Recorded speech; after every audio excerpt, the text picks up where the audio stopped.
Bismillahirrahmanirrahim. Assalamualaikum dan salam sejahtera, salam Malaysia Baharu. Bertemu kita pada hari ini adalah untuk membincangkan dan mengupas dengan lebih terperinci tentang satu fenomena yang sedang dihadapi oleh seluruh dunia pada masa kini, iaitu pandemik COVID-19 atau dikenali sebagai coronavirus. Perkara yang bakal kita tekankan dalam perbincangan kita pada hari ini adalah berkaitan dengan kesan COVID-19 ini terhadap ekonomi bandar. Sebelum saya meneruskan perbincangan kita bersama 4 ahli orang panel yang cukup hebat pada hari ini, izinkan saya berkongsi serba sedikit info mengenai pandemik COVID-19 ini yang sedang melanda bukan sahaja di Malaysia, bahkan turut melanda di seluruh dunia.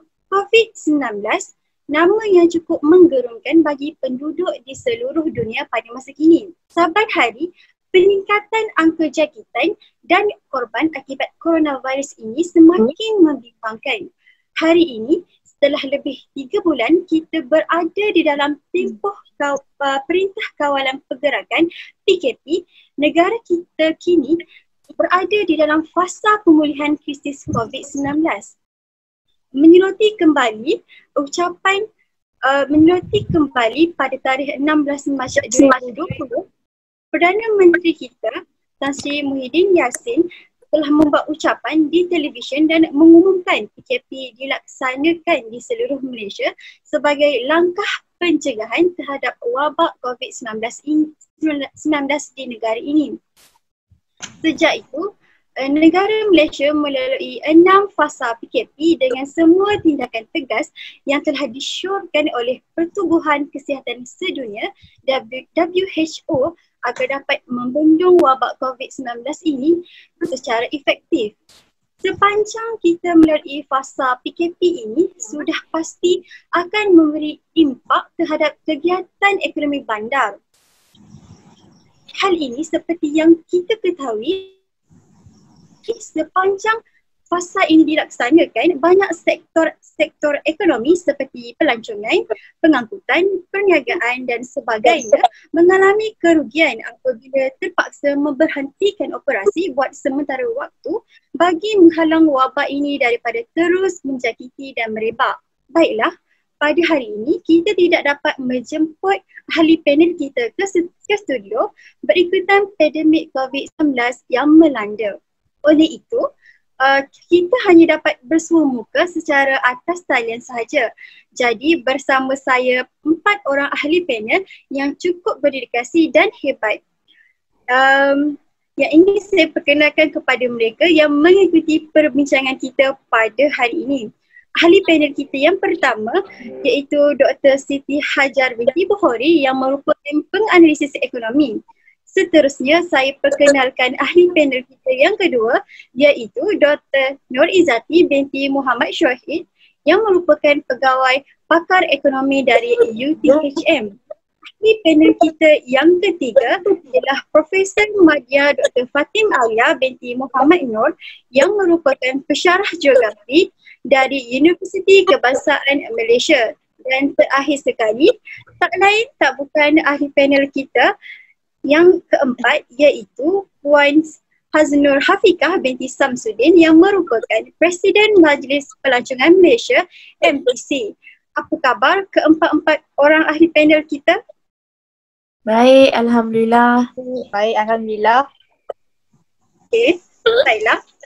Sebagai permulaan, mungkin kita boleh mendapatkan pandangan daripada ahli panel kita terlebih dahulu, iaitu Dr. Izzati tentang gambaran situasi ekonomi negara sepanjang pandemik COVID-19 ini berlaku, memandangkan impak penularan wabak COVID-19 ini secara tidak langsung telah menjejaskan ekonomi Malaysia. Silakan Doktor. Baiklah, terima kasih saudari moderator. Perkembangan ekonomi pada tahun 2020 telah berubah dengan mendadak. Pada awalnya, tahun ini diunjurkan sebagai tahun pemulihan yang sederhana. Namun, kestabilan yang dijangka dalam ekonomi global telah terganggu akibat terjadinya wabak COVID-19 yang seterusnya menjadi krisis kesihatan global. Kadar aktiviti ekonomi di banyak negara sedang mengucup dengan ketara. Sementara prospek ekonomi maju dan ekonomi sedang pesat membangun semakin merosot. Keadaan ini seterusnya menyebabkan pergolakan yang ketara dalam pasaran kewangan global. Malaysia tidak terkecuali daripada kesan pandemik ini. Meskipun pihak berkuasa yang berkenaan dan petugas barisan hadapan sedang berusaha sebaik mungkin untuk mengurangkan penularan virus ini, namun impak ekonomi sudah pun dirasai dengan mendalam oleh isi rumah dan juga peniaga. Kesan limpahan daripada pandemik ini dan pelaksanaan perintah kawalan pergerakan untuk membendung penyebaran COVID-19 akan menyebabkan kerugian keluaran yang besar dalam ekonomi Malaysia pada tahun 2020. Hadirin sekalian, menurut Perdana Menteri Muhyiddin Yassin mengatakan bahawa Malaysia mengalami kerugian sekitar RM2.4 bilion pada setiap hari sepanjang tempoh PKP dilaksanakan, dengan jumlah kerugian melebihi RM60 bilion. Menurut Bank Negara Malaysia, kadar pertumbuhan KDNK Malaysia berada pada sekitar 4.3% dan Bank Pusat itu turut menyatakan kadar pertumbuhan yang negatif bagi tahun 2020 kesan peningkatan pandemik ini. Hal ini dikatakan demikian kerana pengutipan cukai tidak dapat dilaksanakan, perniagaan tidak dapat dijalankan dan rakyat ramai yang kehilangan pekerjaan. Manakala pertumbuhan ekonomi dalam negeri adalah cenderung untuk menjadi lebih rendah. Pertumbuhan dalam negeri juga masih mudah terdedah kepada kejutan bekalan komoditi yang berulang dan harga komoditi yang terus rendah, lantas menimbulkan risiko tambahan kepada pengeluaran dalam sektor komoditi, ekspor dan pertumbuhan pendapatan. Sepanjang tempoh PKP dilaksanakan, kadar ekonomi bagi bandar-bandar juga menyusup dengan ketara. Antaranya ialah bandar-bandar seperti Shah Alam, Ipoh, Kota Kinabalu, Kuching dan sebagainya. Hal ini dapat dibuktikan bahawa para peniaga di Bandaraya Kota Kinabalu mengalami kekurangan pelanggan berikutan bermulanya perintah kawalan pergerakan. Selain itu, bandar pelancongan seperti Ipoh turut mengalami penurunan ekonomi yang teruk kerana kemasukan pelancong tempatan dan luar negara yang menyusut akibat pandemik ini. Oleh itu, setakat ini sahaja daripada saya mengenai gambaran situasi ekonomi negara kita sepanjang COVID-19. Saya serahkan semula kepada moderator. Terima kasih. Terima kasih di atas penjelasan tersebut. Jadi dapat kita ketahui berdasarkan penjelasan Dr. Izzati sebentar tadi, keadaan ekonomi negara semasa ini telah menunjukkan kemerosotan dalam prospek ekonomi negara apabila terdapatnya beberapa perniagaan tidak dapat dijalankan dan banyak rakyat yang kehilangan punca pendapatan dan hal ini secara tidak langsung menyebabkan kerugian keluaran yang tinggi dalam ekonomi Malaysia. Seterusnya, saya Siti Hajar. Bolehkah doktor jelaskan apakah statistik ekonomi bandar dan negara sebelum dan selepas berlakunya penularan pandemik COVID-19 ini? Silakan doktor. Okey, terima kasih kepada moderator yang menanyakan soalan kepada saya. Oleh itu saya akan menjawab soalan ini dengan sebaik mungkin. Okey.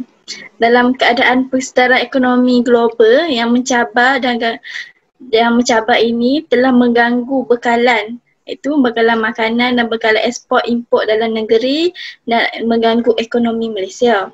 Oleh itu, ekonomi Malaysia berkembang sebanyak 4.3% pada tahun 2019. Namun, ia mengucup pada tahun 2020 akibat daripada COVID-19, pandemik COVID-19. Oleh itu, berlatarkan prospek ekonomi global yang sangat mencabar ini, pertumbuhan KDNKK Malaysia diunjurkan antara negatif 2.0 hingga 0.5% pada tahun 2020. Manakala berbanding pada tahun 2019, ia peratusnya ialah 4.3%. Oleh itu, ekonomi dalam negeri akan dipengaruhi oleh tindakan global dan dalam negeri yang perlu diambil untuk membendung wabak ini. Yang penting, sektor berkaitan pelancongan dijangka terjejas oleh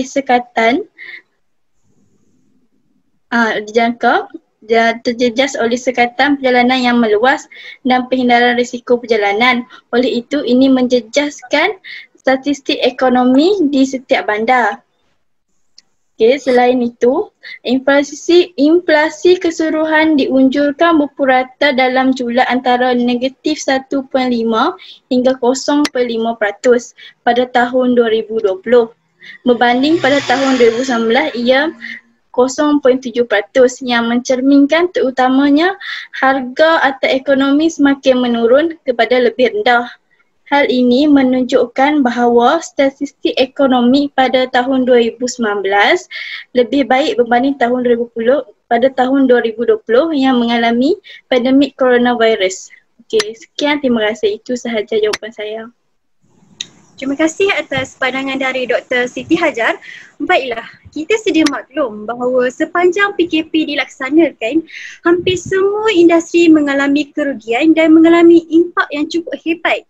Bukan sahaja hanya di Malaysia, bahkan menjadi salah satu ancaman global. Oleh itu, saya ingin bertanya pandaskan, apakah kesan ketara yang dihadapi jika kita berfokuskan kepada sektor pelancongan? Okey, antara kesan ketara yang akan dihadapi oleh Malaysia, terutamanya sektor pelancongan, ialah kerajaan hari ini mendedahkan sektor pelancongan merupakan aktiviti yang paling terjejas teruk akibat penularan wabak COVID-19 di seluruh dunia.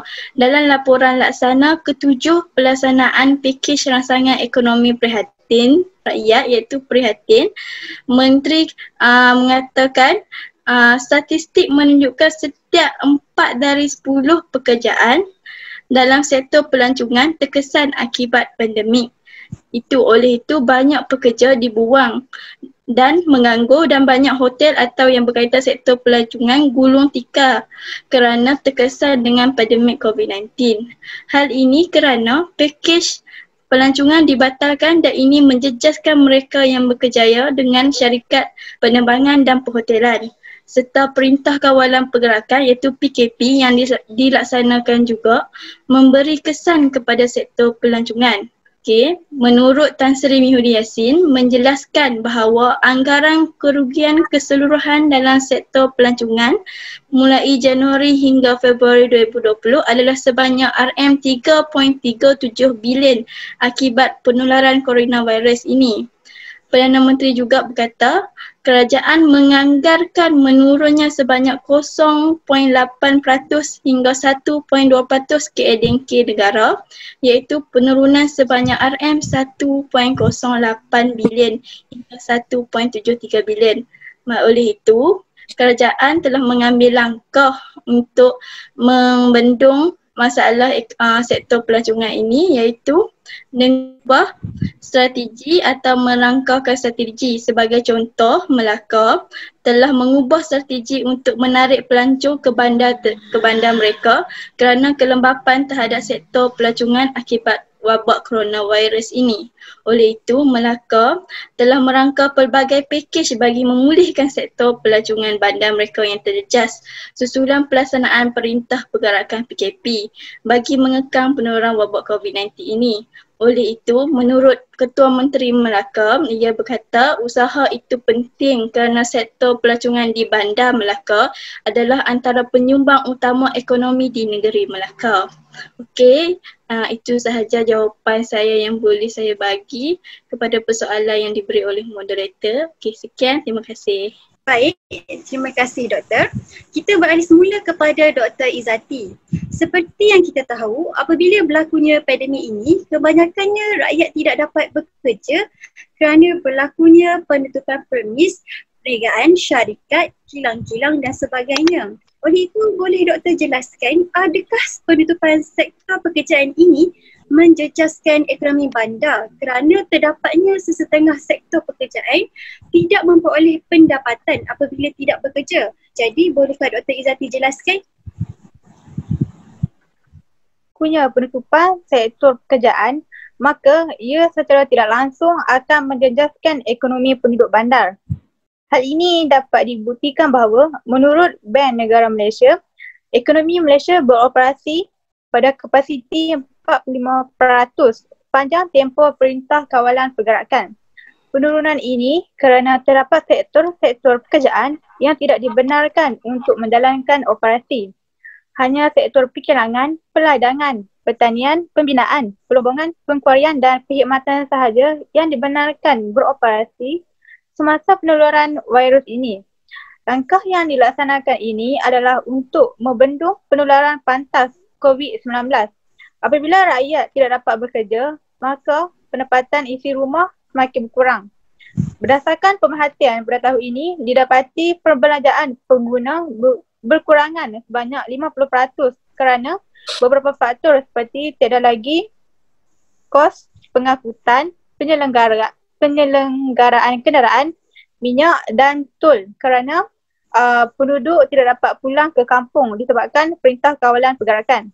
Rakyat juga tidak dapat berbelanja besar untuk membeli pakaian yang menelan kos tinggi termasuk keperluan untuk menyediakan duit raya dan jumlah makanan yang banyak. Apabila berlakunya penutupan sektor pekerjaan ini, kebanyakan golongan yang paling terkesan disebabkan PKP ialah penduduk di bandar. Antara penduduk bandar besar yang terkesan adalah Shah Alam, Just Town dan sebagainya. Ini adalah kerana kos sara hidup di bandar jauh lebih tinggi berbanding di luar bandar yang masih boleh membeli barang keperluan asas pada harga rendah.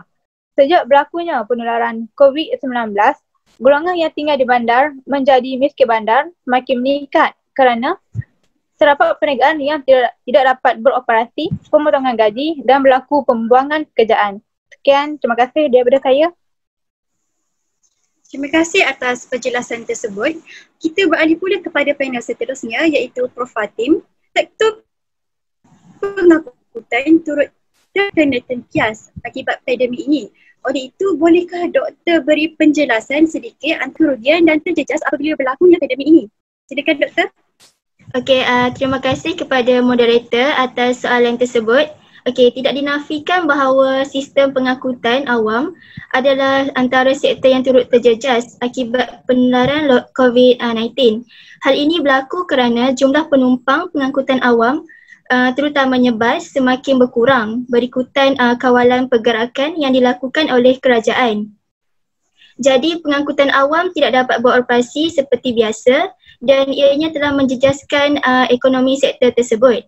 Seperti sedia maklum bahawa Bandaraya Kuala Lumpur adalah sebuah bandaraya yang paling sibuk di Malaysia dan yang menggunakan banyak kemudahan pengangkutan awam. Dan sekiranya jumlah penumpang menggunakannya sedikit, maka hal ini akan mengakibatkan syarikat bas terpaksa kurangkan gaji pekerjaan ataupun pekerja diberi cuti tanpa gaji bagi memastikan syarikat mereka dapat bertahan dan hal ini tentunya akan membebankan pekerja tersebut. Tambahan pula, pengusaha bas sekolah dan persiaran juga turut terkena tempias kemerosotan ekonomi berikutan pandemik ini. Hal ini berlaku disebabkan oleh penutupan sementara sekolah yang telah menyebabkan pengusaha bas hilang punca pendapatan. Sebagai contoh yang kita dapat lihat adalah di kawasan bandar Johor dan kawasan luar bandar, kira-kira 80% pengusaha bas sekolah di negeri itu dijangka menamatkan operasi sekiranya sesi persekolahan terus ditangguhkan sehingga hujung tahun ini. Perkara ini amat membimbangkan kerana menurut Wakil Perikatan Silaturahim, pengusaha bas, van serta pemandu bangsa Johor, Tiagarajan, menyatakan bahawa sesi persekolahan sangat penting bagi pengusaha bas kerana itu adalah punca pendapatan mereka. Selain itu, jika kita beralih pada sudut yang lain, sektor pengangkutan amat berkait rapat dengan sektor pelancongan. Misalnya jika kita lihat di Pulau Langkawi yang umum kita ketahui sebagai salah satu tempat pelancongan yang terkenal. Namun begitu, sejak beberapa bulan yang lepas, perkhidmatan kereta sewa dan teksi terjejas teruk sehingga ada sesetengah dari mereka hampir kehilangan sumber pendapatan dan juga telah menyebabkan ada segelintir dari mereka menjual kereta tersebut bagi kelangsungan hidup mereka. Ianya berlaku disebabkan oleh tiada permintaan daripada pelanggan berikutan Perintah Kawalan Pergerakan PKP. Okey, itu sahaja jawapan yang boleh saya berikan. Terima kasih. Baik Prof, terima kasih atas penjelasan Prof sebentar tadi.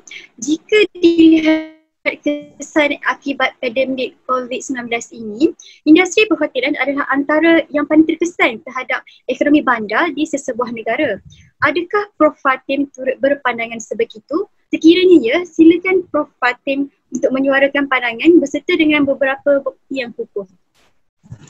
Okey, terima kasih. Pada pandangan saya, COVID-19 bagaikan satu malapetaka yang melanda industri pelancongan negara. Selain sektor penerbangan, sektor perhotelan juga antara sektor yang turut terkesan dengan pandemik ini. Hal ini dikatakan demikian kerana seperti yang kita tahu, Perintah Pergerakan ataupun PKP berlangsung hampir di seluruh dunia termasuklah negara kita Malaysia. Dalam keadaan seperti ini, aliran pelancongan antarabangsa dan tempatan tidak dapat berlaku dan telah menjejaskan operasi perhotelan tersebut. Misalnya yang berlaku di negeri Pulau Pinang, pengusaha hotel di sana berdepan dengan kerugian sehingga 8 bilion akibat pelaksanaan Perintah Kawalan Pergerakan bagi mengekang penularan COVID-19. Dan direkodkan sekurang-kurangnya 5 buah hotel di Pulau Pinang sudah diumumkan tutup. Antaranya ialah Jazz Hotel Penang dan hotel tersebut adalah hotel bertaraf 4 bintang. Ianya diumumkan tidak akan menyambung operasi walaupun selepas tempoh PKP kerana mengalami kerugian yang sangat besar dan mereka juga gagal untuk mencari pelabur baharu. Sehubungan dengan itu, sehubungan dengan masalah yang dihadapi oleh sektor perhotelan ini telah menyebabkan seramai 2,041 pekerja hotel telah dibuang kerja dan angka ini akan terus meningkat.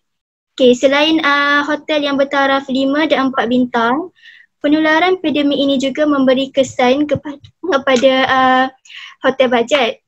Pengusaha hotel bajet, kebanyakan hotel bajet dilihat terpaksa gulung tikar berikutan tidak mampu untuk menanggung kos operasi disebabkan jumlah pelancong yang semakin berkurang.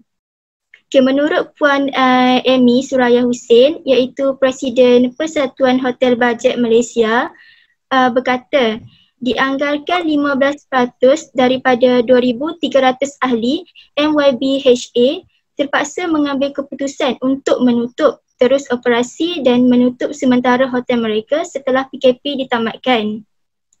Sektor perhotelan dan pelancongan ini sebenarnya yang paling lama untuk pulih daripada kesan COVID-19 kerana masyarakat pastinya masih takut untuk melancong walaupun diberi kelonggaran untuk berbuat demikian. Okay, selagi tiada vaksin, selagi itu risiko ini terpaksa dihadapi oleh pengusaha industri dan hakikatnya kebanyakan hotel ini sumber pendapatan utamanya bukan penginapan sahaja, malah segmen acara seperti majlis perkahwinan, makan malam tahunan, mesyuarat, seminar juga amat penting bagi memastikan sektor ini terus berjalan. Okay, antara hotel bajet yang terpaksa menutup operasi mereka adalah di bandar Kuala Lumpur iaitu sebanyak 321 buah daripada 350 buah hotel bajet yang berdaftar dengan MYBHA terpaksa ditutup berikutan tidak mampu untuk menanggung kos operasi dan menggajikan pekerja.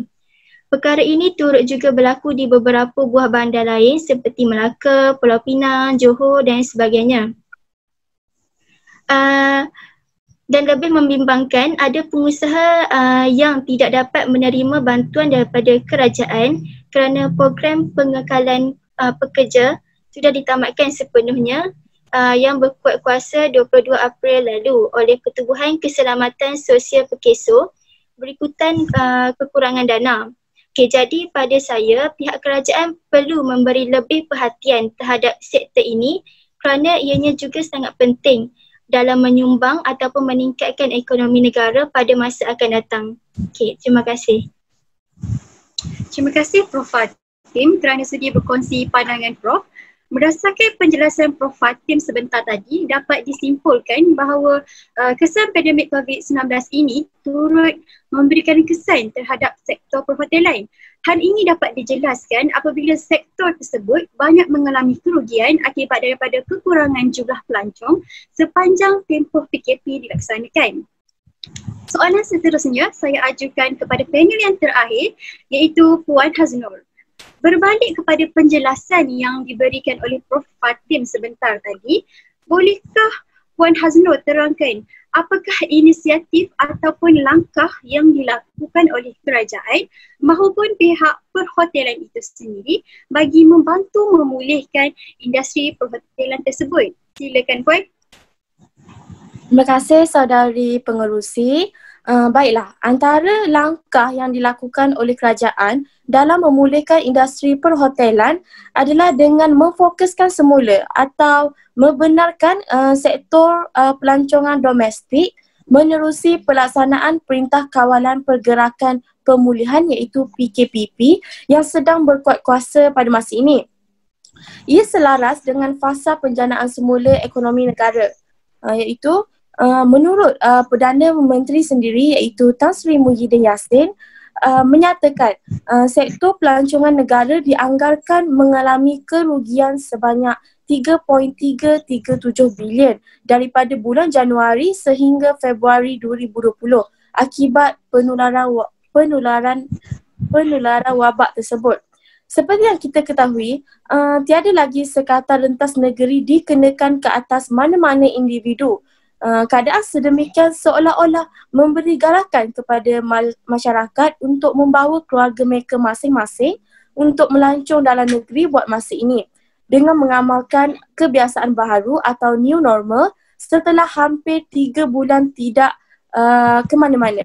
Dalam pada itu, Kementerian Pelancongan Seni dan Budaya telah mencadangkan prosedur operasi standard iaitu SOP terperinci dan lebih khusus kepada Majlis Keselamatan Negara iaitu MKN dan juga Kementerian Kesihatan Malaysia iaitu KKM bagi 8 subsektor termasuklah industri perhotelan. Keadaan demikian adalah untuk tujuan pembukaan pelancongan domestik.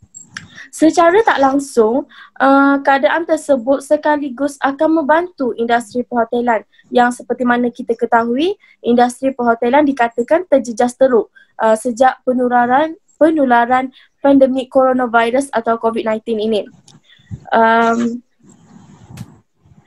Menurut Menteri Pelancongan, Kesenian dan Kebudayaan sendiri iaitu Datuk Seri Nancy Shukri, strategi awal pelan pemulihan pelancongan dan kebudayaan telah dilaksanakan seperti mengutamakan platform digital iaitu laman sosial, laman blog, laman sesawan dan e-pasaran.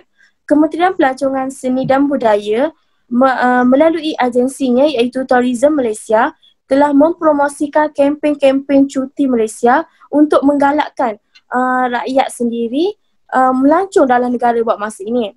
Malahan, penggiat industri digalakkan untuk mengumpul pakej menarik seperti galakan kepada pelancong dalam Malaysia. Menurut Kementerian Pelancongan sendiri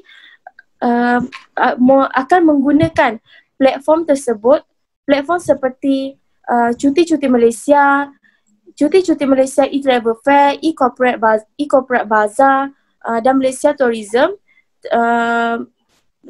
Malaysia Tourism Travel Bazaar bagi membantu industri memperbanyakkan lagi tawaran pakej yang menarik.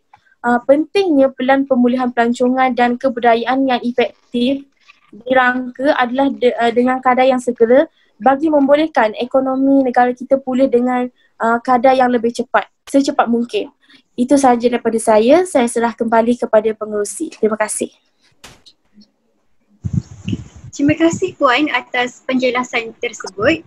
Jadi apa yang saya boleh simpulkan berdasarkan penjelasan Puan Haznur sebentar tadi, tindakan segera perlulah dilakukan oleh pihak-pihak yang berkaitan seperti menggalakkan pelancongan domestik di dalam negara, tambahan pula aktiviti mempromosikan Package-package dan tawaran yang menarik oleh pihak perhotelan itu sendiri juga sangat membantu dalam memulihkan industri perhotelan. Hal ini juga secara tidak langsung dapat membantu memulihkan ekonomi negara maupun ekonomi bandar. Sebelum mengakhiri perbincangan kita pada hari ini, saya ingin mempersilakan ahli-ahli panel kita untuk merumuskan topik perbincangan kita pada hari ini. Silakan mana-mana ahli panel kita untuk membuat rumusan terlebih dahulu. Mungkin kita boleh mulakan dengan Dr. Izzati. Berdasarkan keseluruhan, saya dapat rumuskan bahawa penularan virus COVID-19 yang tidak dijangka amat memberi kesan kepada bandar-bandar di Malaysia. Bagi mengelakkan penularan virus ini, pelaksanaan Perintah Kawalan Pergerakan PKP dan pelanjutan tempohnya adalah amat penting. Namun langkah ini juga secara tidak langsung akan melambatkan aktiviti ekonomi negara dan ekonomi global. Hal ini dikatakan demikian kerana apabila pelaksanaan PKP, terdapat sektor-sektor pekerjaan tidak dapat beroperasi sepenuhnya. Pengutipan cukai diberhentikan seketika, sekatan jalan raya dan sebagainya. Walaupun penyusutan ekonomi ini dapat dipulihkan semasa PKP, namun ia akan mengambil masa yang panjang untuk dipulihkan. Setakat ini saja daripada saya. Okey, seterusnya boleh Dr. Siti Hajar membuat rumusan. Okey, Assalamualaikum. Rumusan yang boleh saya buat daripada ni ialah melalui pandemik COVID-19 ini, ekonomi Malaysia mengalami pengucupan yang banyak, tapi namun kerajaan kita telah mengambil langkah yang besar kerana dapat mengawal masalah ekonomi dengan baik. Oleh itu, setiap ekonomi selepas PKP atau selepas PKPP telah dikawal dengan baik dan turut berjalan dengan baik. Okay, itu sahaja daripada saya. Terima kasih Doktor. Okey, seterusnya silakan Prof. Fatim. Okey, apa yang dapat saya rumuskan dalam forum ni melalui perbincangan dalam forum ni. Okay, majoriti kerugian ekonomi tidak berpunca daripada sakit ataupun kematian, tetapi ia berpunca daripada apa yang Bank Dunia sifatkan sebagai usaha untuk mengelakkan jangkitan, mengurangkan penerbangan, mengelakkan pelancongan ke negara terjejas dan mengurangkan pengguna perkhidmatan seperti restoran, pengangkutan awam dan pembelajaran runcit. Okay, apa yang dapat saya katakan adalah COVID-19 ni menjejaskan kesihatan ekonomi negara melalui 3 saluran utama. Yang pertama, sektor pelancongan dan sektor-sektor berkaitan terjejas akibat sekatan kemasukan pelancong asing ataupun pelancong tempatan.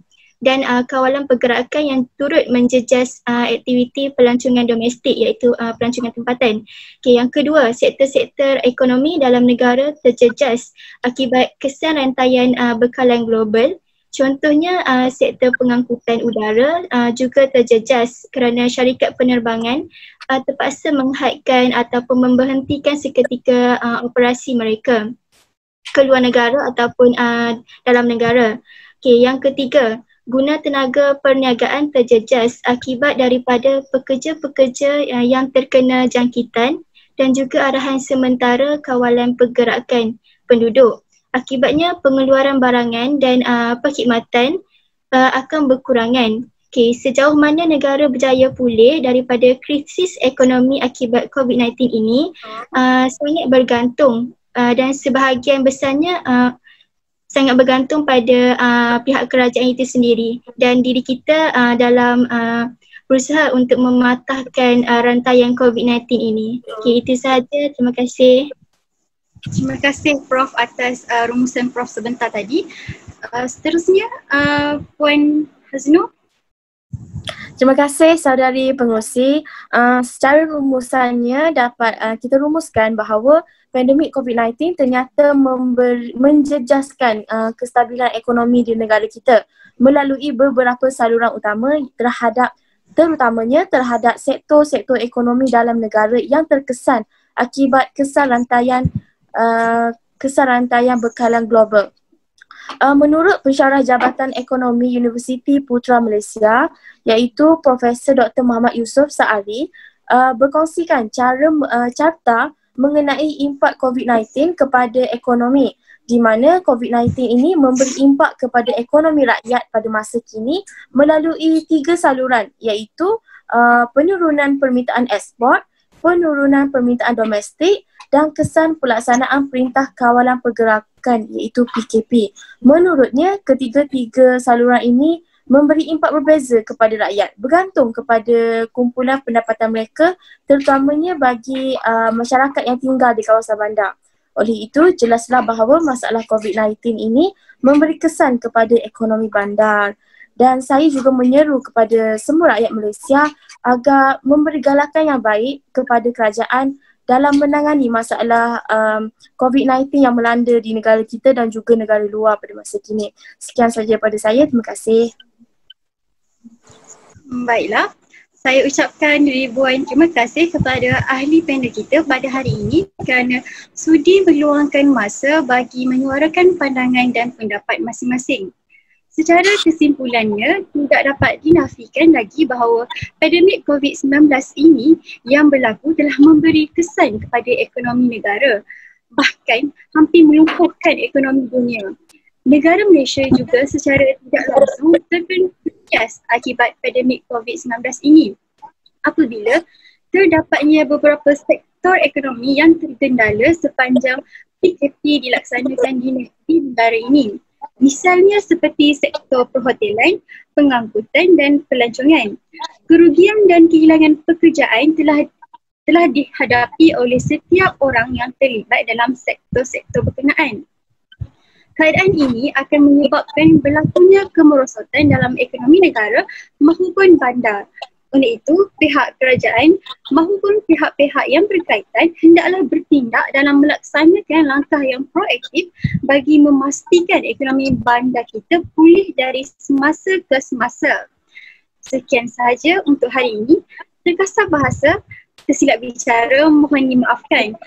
Sesungguhnya yang baik itu datangnya daripada Yang Maha Pencipta dan yang kurang baik itu datangnya daripada kekhilafan diri kami sendiri. Allahu'alam. Sebelum menutup tirai forum kita pada hari ini, izinkan saya menyampaikan serangkap pantun. Kalau ada sumur di ladang, boleh saya menumpang mandi. Kalau ada umur yang panjang, semoga kita bersua kembali. Saya akhiri forum kita pada hari ini dengan lafaz yang mulia. Wabillahi taufiq wa hidayah. Wassalamualaikum warahmatullahi wabarakatuh. Waalaikumsalam. Waalaikumsalam. Salam.